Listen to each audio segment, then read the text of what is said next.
नमस्कार। हमेशा से हमारे मन में एक उत्सुकता रहती है कि जब हम कोई बात बोलते हैं तो वो ध्वनि कहाँ जाती है। क्या वो ऐसी जगह जाती है जहाँ पे हम उसको दोबारा पकड़ के उसको दोबारा सुन सकें। मतलब ये कि हमारी ध्वनि अगर हवा में जा रही है तो कहीं ना कहीं जाके वो सेव होता होगा या स्टोर होता होगा। जैसे कि हम देखते हैं, जैसे हम कोई रिकॉर्डिंग करते हैं तो हमारी आवाज़ रिकॉर्ड हो जाती है।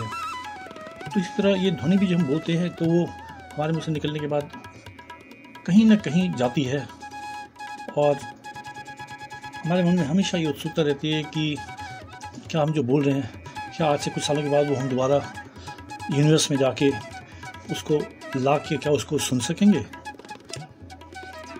तो इसी तरह जैसे बहुत पुरानी बातें हुई, जैसे अलेक्जेंडर द ग्रेट हुए, क्या हम उनकी आवाज़ कभी सुन पाएंगे, उन्होंने क्या कहा था, या जो भगवान श्री कृष्ण ने गीता का उपदेश दिया था तो वो वाणी जो उन्होंने मुझसे निकाला था तो वो कहीं ना कहीं प्रकृति में, यूनिवर्स में कहीं ना कहीं जाके घूम रही होगी। तो क्या हम उसको वापस ला के उसको सुन सकते हैं। तो इसी प्रयास में हमारे साइंटिस्ट लगे हुए हैं कि किस तरह से इस तरह का कोई बात हो जिससे कि हम जो भी ध्वनि हमारे या किसी के भी मुंह से निकल रही है उसको हम पकड़ के लाएं और उसे सुन सकें। तो ये वीडियो हमने इसी उद्देश्य से बनाया है, ये रिसर्च करने के लिए कि क्या ये पॉसिबल है। तो इसी सिलसिले में हम बात करते हैं। तो जब हम बोलते हैं तो हमारी ध्वनि तरंग कहाँ जाती है।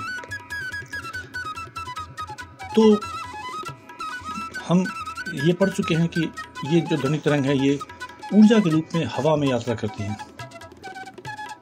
और ये ऊपर यूनिवर्स में कहीं चली जाती हैं और किस जगह जाती है इसका पता नहीं, पर वो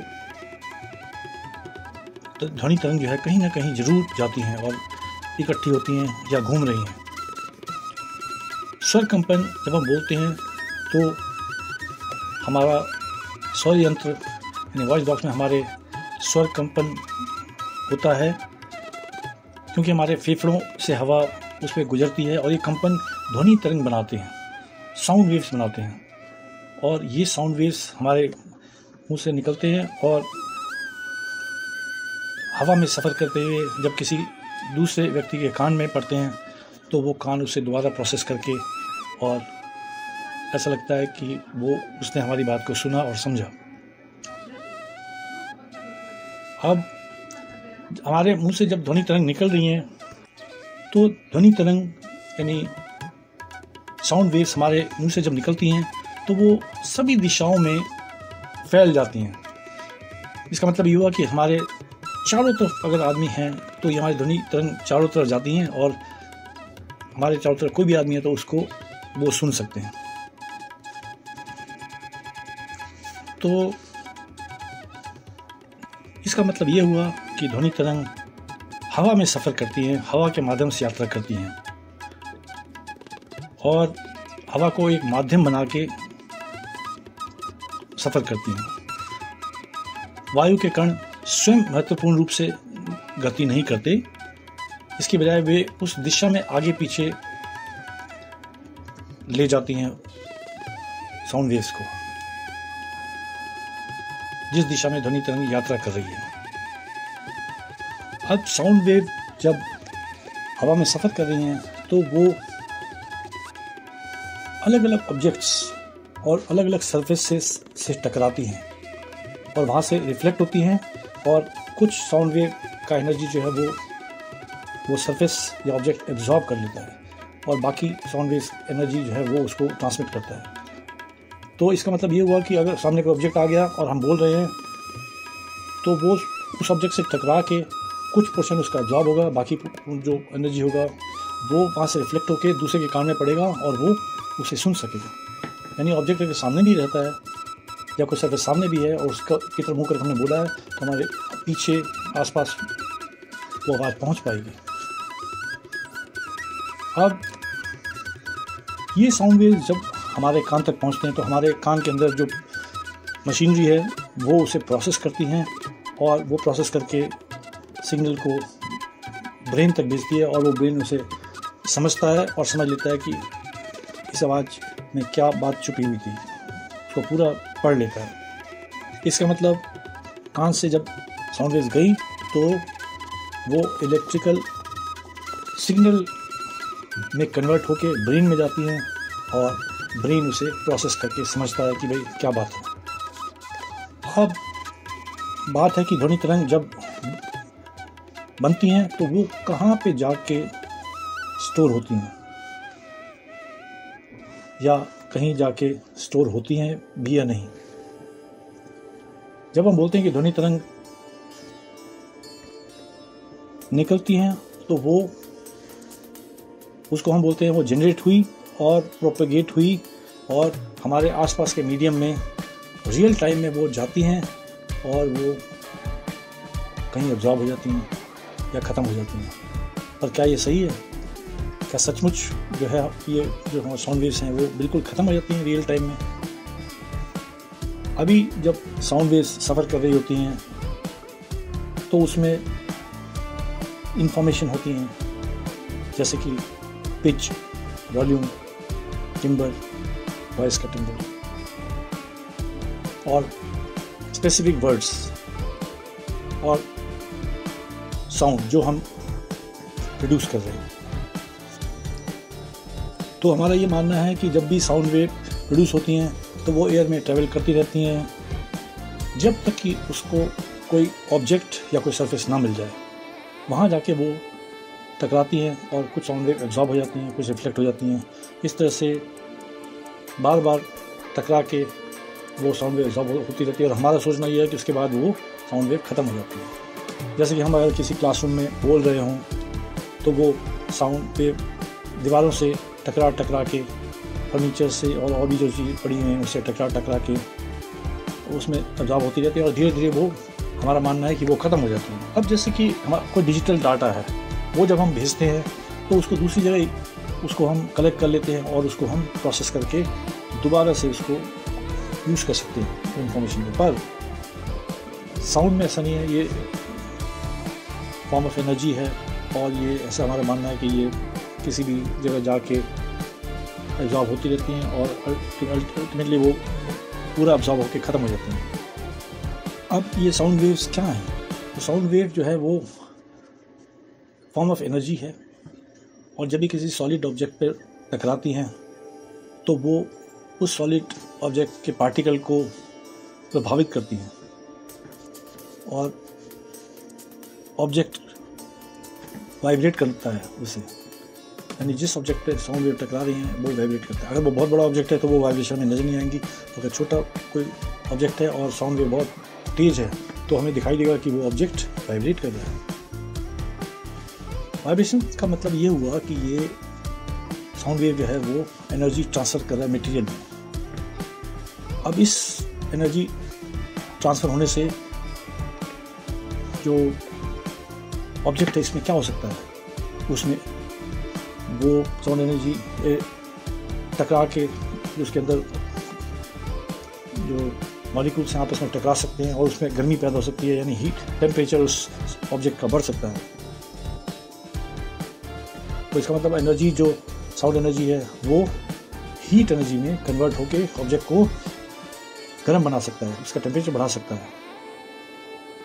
अब इसके बाद साउंड वेव जो है वो मैकेनिकल स्ट्रेस पैदा कर सकता है, यानी ऑब्जेक्ट पे बोलने से ऑब्जेक्ट पे जोर पड़ सकता है, स्ट्रेस और स्ट्रेन हो सकता है। अगर साउंड वेव बहुत स्ट्रॉन्ग है तो वो जो मटेरियल है ऑब्जेक्ट है उसके स्ट्रक्चर, जो उसका मॉलिक्यूलर स्ट्रक्चर, उसको भी अफेक्ट कर सकते हैं। साउंड वेव रेजोनेंस प्रोड्यूस कर सकते हैं। रेजोनेंस जो है वो है नेचुरल फ्रीक्वेंसी ऑब्जेक्ट का साउंड एनर्जी अगर जो ऑब्जेक्ट है उसके नेचुरल फ्रीक्वेंसी से बराबर हो जाती हैं तो वो रेजोनेंस कहलाता है। और उसमें रेजोनेंस में जो ऑब्जेक्ट के अंदर जो मॉलिक्यूल्स हैं वो बहुत तेज़ी से वाइब्रेट करते हैं और उसमें काफ़ी बदलाव हो सकते हैं। अब मेरा सोचना ये है कि साउंड एनर्जी किसी ऑब्जेक्ट से टकराई तो वो हीट एनर्जी में कन्वर्ट हो गया। तो क्या इस हीट एनर्जी को हम दोबारा से साउंड एनर्जी में कन्वर्ट कर सकते हैं? यानी जिस तरह की साउंड थी, जो उसकी फ्रीक्वेंसी थी, जो उसका नेचर था, वो हीट में जो कन्वर्ट हुई, क्या उस हीट एनर्जी को हम दोबारा से साउंड एनर्जी में कन्वर्ट कर सकते हैं? यानी मैं अगर जोर से बोल रहा हूँ किसी ऑब्जेक्ट के सामने तो वो ऑब्जेक्ट का टेम्परेचर बढ़ जाता है, तो क्या वो टेम्परेचर को दोबारा से हम साउंड एनर्जी में कन्वर्ट करके मेरी आवाज़ वापस सुनाई दे सकती है? अब इसके लिए ऐसा है कि जब साउंड एनर्जी किसी ऑब्जेक्ट से टकराती है तो वो ऑब्जेक्ट साउंड वेव से ऑब्जॉर्व करता है और वो पूरे ऑब्जेक्ट में जो जितने भी पार्टिकल्स हैं, मॉलिक्यूल्स हैं, वो वहाँ डिस्ट्रीब्यूट हो जाता है और जिससे कि उस वहाँ के मॉलिक्यूल्स का काइनेटिक एनर्जी बढ़ जाता है और जिससे कि टेम्परेचर, हमें लगता है कि टेम्परेचर बढ़ा। अब ये हीट एनर्जी जो है, जो ऑब्जेक्ट के अंदर है, वो कुछ देर के बाद वो जो सराउंडिंग्स में दोबारा वापस चला जाता है और जो ऑब्जेक्ट है वो दोबारा नॉर्मल टेम्परेचर पे आ जाता है। अब ये बात है कि भाई मान लीजिए कोई साउंड किसी ऑब्जेक्ट पे हमने डाला तो उसका टेम्परेचर बढ़ा, ये कैसे नापेंगे? ये इतना मामूली सा, इतना छोटा टेम्परेचर डिफरेंस होगा कि वो नापना बड़ा मुश्किल है। और जो भी टेम्परेचर बढ़ा था वो हीट दोबारा से नीचे में पहुंच जाती है और टेम्परेचर फिर ऑब्जेक्ट का नॉर्मल हो जाता है। अब क्या ये पॉसिबल है कि जो साउंड एनर्जी हमने ऑब्जेक्ट में डाला था और ऑब्जेक्ट हीट एनर्जी में कन्वर्ट हो गया था, उसे हम वापस साउंड एनर्जी में कन्वर्ट कर पाए वैसा का वैसा? तो अभी तक तो मेरे हिसाब से पॉसिबल नहीं था, पर अब जो ज़माना है सुपर कंप्यूटर्स का, आर्टिफिशियल इंटेलिजेंस का, उससे शायद ये पॉसिबिलिटी हो कि जो साउंड एनर्जी ऑब्जेक्ट में गई है और ऑब्जेक्ट ने उसे ऑब्जॉर्व किया है, हीट में कन्वर्ट हो गया, उसको दोबारा से हम साउंड एनर्जी में कन्वर्ट करें और तब वो, जैसे मेरी आवाज़ है तो वो दोबारा से मेरी आवाज़ सुनाई दे। इसका मतलब ये हो गया कि आज से 1000 साल या लाखों साल पहले भी किसी ने कोई बात कही हो और वो किसी ऑब्जेक्ट में जाके ऑब्जॉर्व हुआ हो या नेचर में कहीं, यूनिवर्स में कहीं वो वेव्स घूम रहे हो, तो हम उस वेव्स को पकड़ के ला के उसे प्रोसेस करके उस आवाज़ को सुन सकते हैं। ये पॉसिबल है अगर बहुत ही स्पेशलाइज्ड डिवाइसेस हों और आर्टिफिशियल इंटेलिजेंस की मदद ली जाए, तो आज नहीं तो कुछ साल के बाद शायद ये पॉसिबल हो जाए। वैसे ऐसा अभी लगता है कि साउंड एनर्जी जब एक बार एब्जॉर्ब हो गया और वो हीट एनर्जी में कन्वर्ट हो गया, हीट एनर्जी दोबारा से नेचर में चला गया, ऑब्जेक्ट नॉर्मल टेम्परेचर पे आ गया, वो हीट नेचर में चला गया, तो उसे हम वापस साउंड एनर्जी में कन्वर्ट नहीं कर पाएंगे, ऐसा आज लग रहा है। पर हो सकता है आज से कुछ साल के बाद ऐसा हो सके कि जो साउंड एनर्जी एब्जॉर्ब किया है, ऊपर गया है, वो उसी फ्रीक्वेंसी का वेव बन के कहीं यूनिवर्स में घूम रहा हो और उसे हम पकड़ के दोबारा से हम सुन सकें। वैसे अगर हम थ्योरेटिकली लें तो ये पॉसिबल है कि साउंड एनर्जी जो है किसी ऑब्जेक्ट में टकराई, उतना एनर्जी वो उसमें गया तो उसको हम वापस साउंड एनर्जी उतना ही हम उसमें उसको निकाल सकें। पर ये अभी तक ये प्रैक्टिकली पॉसिबल नहीं हो सका है, बहुत ही कॉम्प्लेक्स सिचुएशन है इसमें। तो पर अभी कुछ साल में ऐसा पॉसिबल हो सकता है। तो अब बात करते हैं, एक एग्जाम्पल लेते हैं कि हमें मालूम है कि इतिहास में हमने पढ़ा कि महाभारत का युद्ध हुआ था, उसमें श्री कृष्ण जी ने गीता का ज्ञान जो दिया था अर्जुन को। तो उस समय जब वो कोई बात बोले होंगे तो वो जो साउंड वेव्स हैं वो यूनिवर्स में एयर मीडियम के थ्रू कहीं गया होगा और कहीं ना कहीं वो ज़रूर होगा।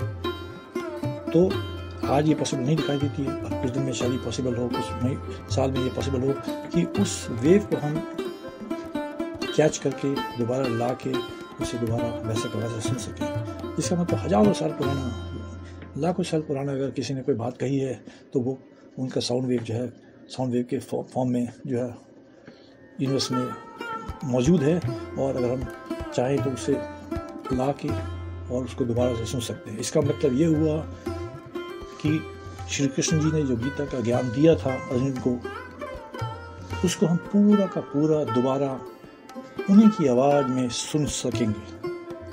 अभी ये तो सुनने में बड़ा अजीब सा लग रहा है, पर जिस तरह से दुनिया तरक्की कर रही है, आर्टिफिशियल इंटेलिजेंस में तरह तरह के नए नए कारनामे हो रहे हैं, इससे मुझे पूरी उम्मीद है कि वो दिन दूर नहीं जब हम ऐसा सुन सकेंगे और हमें श्री कृष्ण जी की एकदम हूबहू वही आवाज़ जो है उनके बाद में जो जो उन्होंने बोला था वो सब के सब हम दोबारा से सुन सकें।